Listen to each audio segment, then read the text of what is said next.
En ce 31 décembre 1992, on voit quand même que la fin du monde n'est pas encore pour demain, heureusement.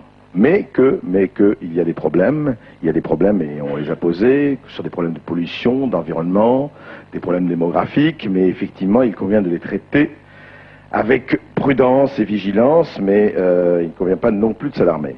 Sauf vous, monsieur Gimigueux, vous êtes plus pessimiste, je crois.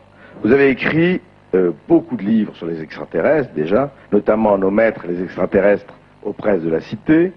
Et alors vous êtes totalement pessimiste. Oui, on le voit, hein, aucun on le voit, problème. c'est bien. Oui, J'ai pas de reflet. Bon. Pas de reflet, tout va bien. Alors, vous qu'est-ce que vous dites? Il y a quand même, si j'ai bien vu votre livre, il y a quand même un complot quelque part. Oui, il faudrait dire, tout d'abord, qu'en 1985, un de mes amis astronomes m'a révélé une chose inquiétante, à savoir qu'à partir de 85 à peu près, une partie des informations concernant les activités solaires ont été mises sous le boisseau. Pourquoi? J'ai fait une petite enquête. Il semble bien, bien sûr, le complot auquel vous faites allusion, André, il est bel et bien existant. J'en ai les preuves ici. C'est qui? Non mais attendez, oui. Alors dans les activités solaires, des informations ont été mises sous le boisseau. Voilà, absolument. Je ne suis pas convaincu que cette histoire d'élévation de la température que l'on constate de façon rigoureuse va se poursuivre pendant longtemps. Je pense qu'une sorte de renversement va se produire. Je ne parle pas du changement polaire. Le paléomagnétisme prouve à l'évidence que la Terre a basculé sur son axe souvent. C'est indéniable, ce n'est pas discutable. Je pense à autre chose. Il semblerait que nous allons vers un nouvel âge glaciaire. Alors bien sûr, on nous a dit, madame a raison de dire que c'était dans 4 milliards d'années qu'on commencera à se faire du souci pour la fin de la Terre. Mais là, contrairement à ce qu'on pourrait penser, ce nouvel âge glaciaire, s'il vient, ce ne sera pas dans 10 000 ans, ni dans 1000 ans. On devrait enregistrer les premières atteintes, disons dans les 50 ans ou dans le siècle qui vient. Ah bon? Moi je ne suis pas prophète. Je ne suis pas prophète. Les recherches qui vous permettent d'affirmer cela? Alors les recherches que j'ai faites, cet astronome qui nous a parlé, qui nous a révélé autre chose, qui apparaît caché ici parce qu'il risque sa peau.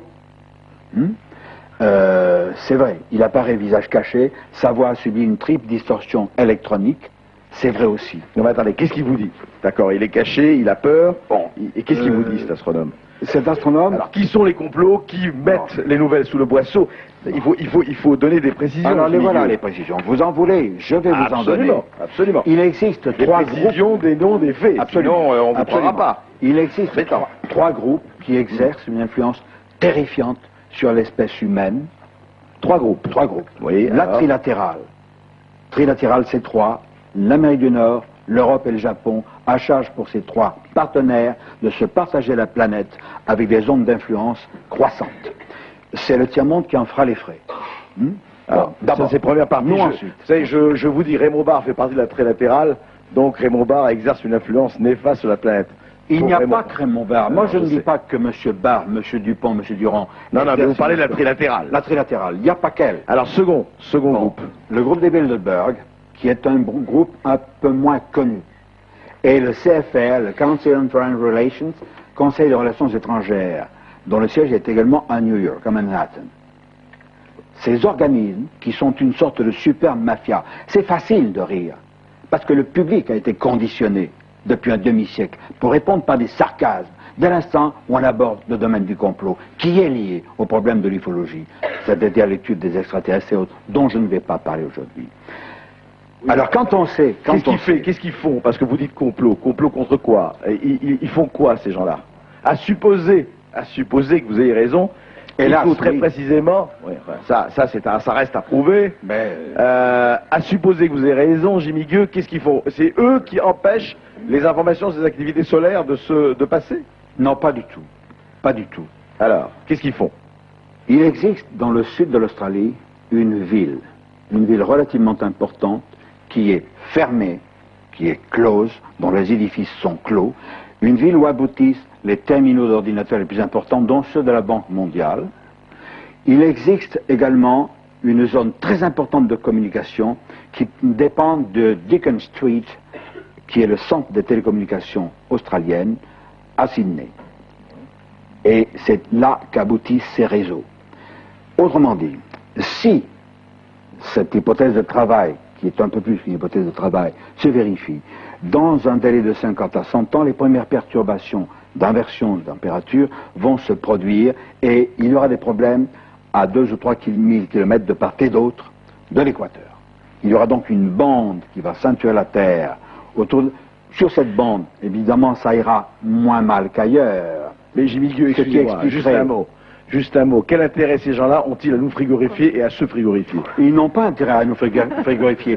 Ce sont des problèmes géologiques qu'on ne maîtrise pas. Ah. Si justement, je voudrais juste demander si ces gens-là sont responsables des éruptions volcaniques. Non, pas du tout, mais c'est parce que je non, mais si vous voulez, le problème c'est facile de tourner en dérision. Je ne tourne pas en dérision, moi je dis juste, je vais vous donner un argument.